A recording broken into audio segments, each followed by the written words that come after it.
Happy Friday, baby dolls. Welcome back for day 5.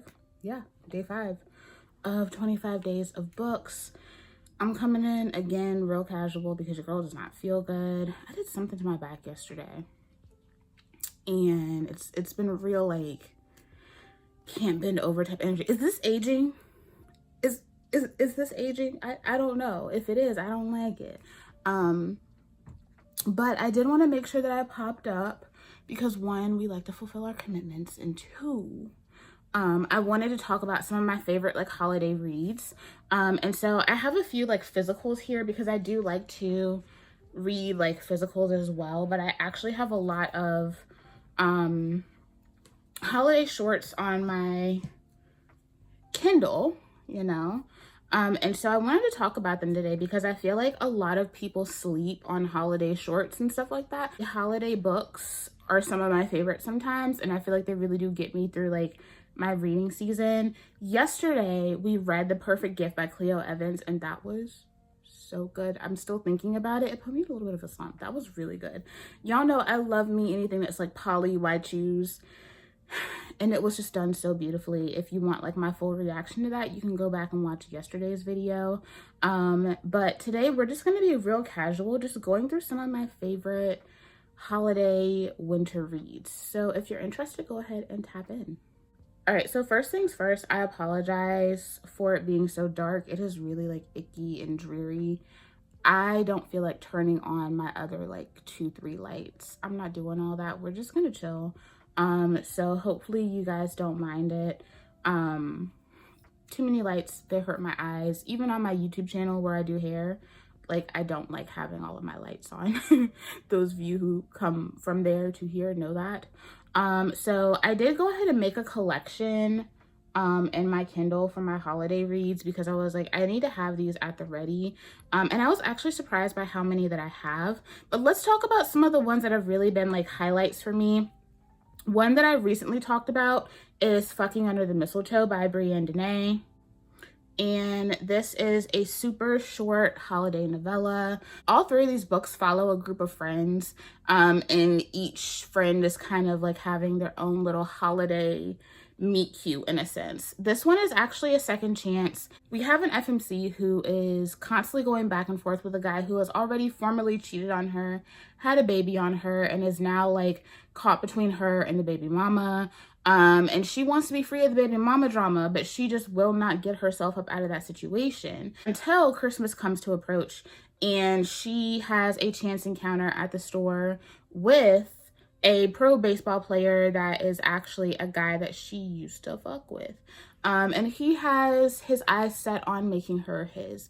This was really good. 1, I'm a second chance girly. I love me some second chance, especially when the guy really does deserve it. Like he's elevating her, you know. Not only is he protective of her and he really does cherish what it was that they had and what he wants to get back, but we also have like this underlying story of her parents who are also going through a separation, and she's trying to kind of like make sense of the fact that you can love somebody but also be in a position where things aren't working out, and how do you get that back. I felt like the things that her parents were going through was just such a really good gem, like a little nugget to have within the story. So this one was a vibe. Highly recommend. I did like the first one in this too, Spin About You, but this one to me was like a perfectly structured holiday novella. And then I was going through just some of my holiday reads, things that I had picked up from Stuff Your Kindle events, just looking to see if there was something that caught my eye because I just wanted something short, cute, really quick. This one ate down and I was not expecting it. This is Howling Hearts and Printer Parts by Rhea Fox. This is book 1 in the Frostfire series, and I believe this is a spinoff of an existing series that she has. This is monster romance, so just be aware of that. Y'all know I love me a little monster moment. In this one, we have a secretary and our IT werewolf. Our main character, Amelia, is a secretary at a big firm, And she is really just trying really hard to hold on to her job. She's been struggling with a lot of the technological parts of her job. And she knows that she has like her review coming up to find out if she's going to be there permanently.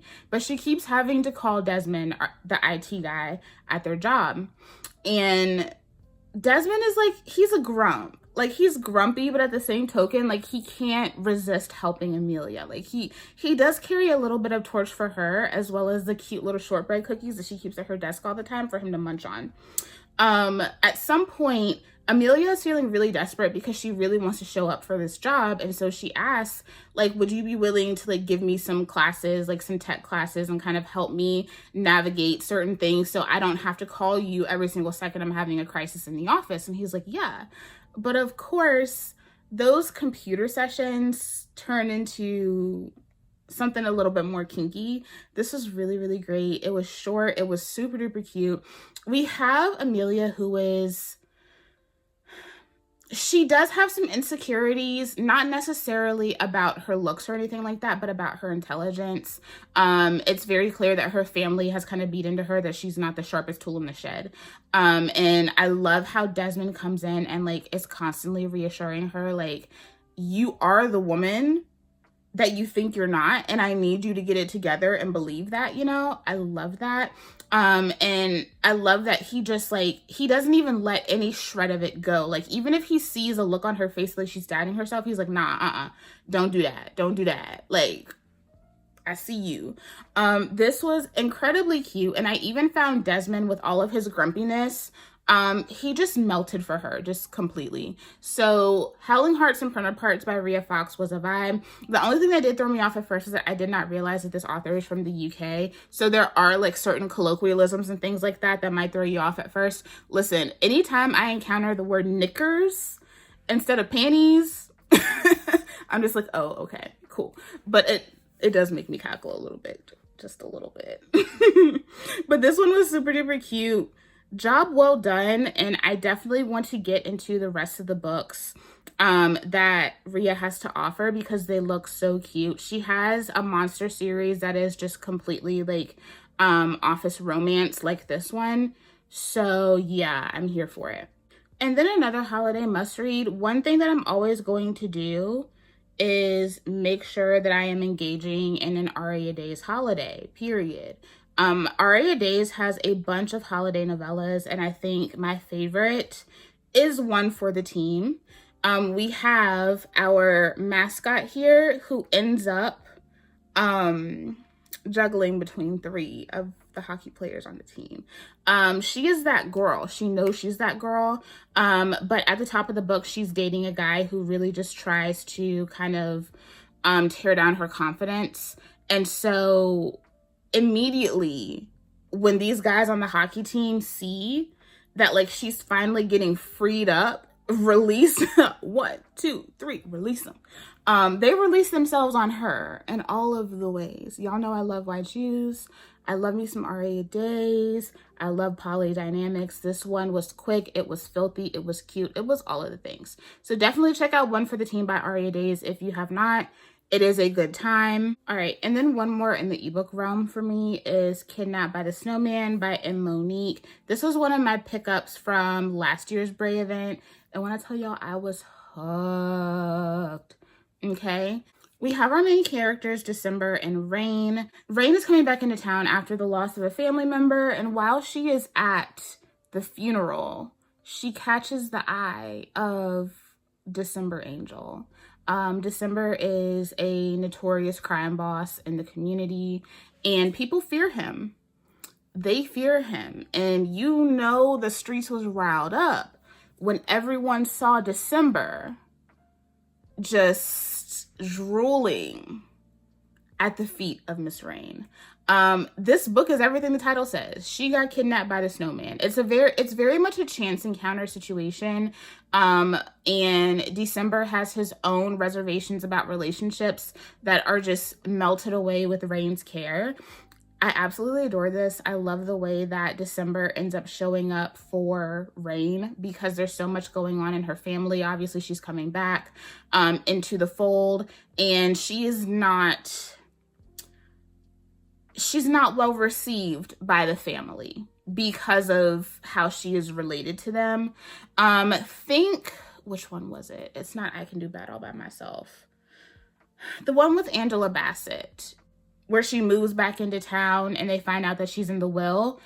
Think that movie, but Crime Boss. It's this.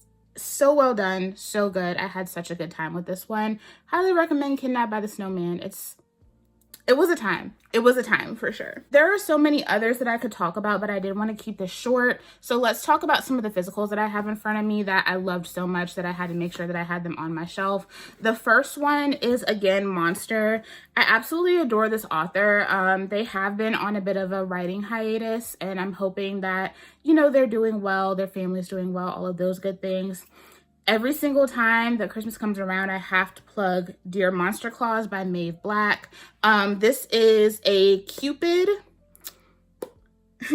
and dragon romance. So we have our dragons that function as Santa Claus in this world. So this follows our main characters, Zoe and Arson. Zoe is a Cupid, and there are a lot of very strict rules around the dealings with Cupids. Basically, they're allowed to help other people find love, but it's understood that they don't get that. Like, they're supposed to believe in these huge love stories, but they're not supposed to go out and find love themselves. And Zoe just doesn't, like, she just doesn't subscribe to that thought. She's like, that's kind of fucked up. So she writes her letter to Santa and is like, I want to find love. Like, I want to find my person. But she doesn't know that Santa is actually a super duper grumpy dragon with a candy cane shaped peen. And he delivers her Christmas wish. Oh, does he deliver? He delivers. This was such a good time, y'all. It was filthy. It was cute. It was short. Everything that I want in romance in general. And I also love that the author infuses so much Mexican culture and heritage into this story as well, specifically with Zoe's family. So yeah, if you've been looking at this, check it out. Just check it out. We also have Christmas in Spite of You by Casey Mills. This was this my introduction to Casey Mills? No, I think I had read a couple of books before I got into this one, but this one was super duper cute. We have Noelle and Canton. Noelle is struggling financially with her business. She ends up planning to rent out her home for the holidays, but things end up not working out. And she forgets to cancel on the person that's supposed to be staying in her condo. So she ends up having to spend Christmas with a really, really hot stranger. This was really cute. It was fun. It was a little naughty, and still had that like kind of corny Christmas vibe as well. There were 3 that came out in this drop. There was one by Jaquel J. I didn't really like that one. There was this one, and then there was A Novel Christmas by Charity Shanae. I haven't read this one, but I am going to start working on it this weekend because I do want to get into this one. It was the only one I didn't get to last year. And so I'm going to make an effort to work on this one. But so far, out of the 3 that dropped in that release, this one was absolutely my favorite. It's really cute, really sweet, and again, a nice short read. I love a good Morgan Elizabeth read. But the one that people usually champion as like the best Christmas read ever, I enjoyed it to a point, but I had a lot of issues with that book. The one that really got me, my favorite holiday book from Morgan Elizabeth, is in fact Big Nick Energy. Okay, so in book 1 of the Seasons of Revenge series, that one is like famously set up as kind of like as being Legally Blonde inspired. And the main character, Dom, is an attorney.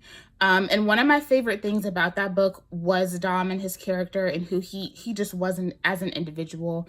And one of those things that he did was representing women who were struggling with getting out of domestic violence and abusive relationships. And so we meet a young woman in that story that he is currently representing from a super dickhead shithead guy. She has 2 girls and he is getting ready to go to court with her, but he really just wanted her to feel more confident. And so he took her to the main character, Abby, who does makeup. She works at a makeup counter. She is an awesome makeup artist. So he takes her to Abby to get a makeover, new clothes for the girls, all of that good stuff. And that was really like the thing that solidified to Abby that like this man is different. This book follows that young woman. We have Shay, who is now a single mom living on her own, and kind of dealing with like all of the things that have happened post-divorce with her ex. She is trying to go back out into the world and date, and so she ends up finding Connor through Tinder. They go on a date, and it's very much agreed upon that like they really like each other, but they don't see a relationship. But Connor still ends up being very close to her. And so he invites Shay and the girls to come to his dad's ranch for Christmas. And that is where the story really takes off. When she goes to the ranch, she meets Nick, who was Connor's dad, and he immediately makes one of the biggest faux pas ever, because he starts talking about all of the really cool traditions that he used to do with Connor. And the elf on a shelf comes up, and the girls immediately are like, why can't we have that? Why can't we have an elf on a shelf that like leaves us gifts and stuff like that? And Shay is pissed. She is like, you don't know how much work you just created for me, blah, blah, blah. And so Nick, already just looking at this woman like, I have feelings for her. I want to take care of her. Like, I want to prove myself to her. He comes up with the idea to do it himself. So he shows up one night with the elf and the gifts, and every night he comes over before Christmas and sets up the elf in a new place and has new gifts and new tasks for the girls to do. And that is his ultimate plot, to get Shay to trust in him and become his. It was so cute. There's just something about age gaps, but especially age gaps with a single mom who's been through it. Listen, every now and then I do love a Captain Save-A-Ho, and Nick is Nick is that guy. This was a vibe. We have a silver fox, so he's like fine as hell on his own, but he is so like loving and caring and patient and just tender with her. It was such a good read. This one is very much superior to the first. All right, y'all, it is actually getting like super dark right now, so I'm gonna go ahead and head out. I love you guys. Thank you for pulling up for another super casual day of 25 days of books. I don't know what's going up tomorrow. I'm not going to be able to get Book and Breakfast out tomorrow. That will be up on Sunday.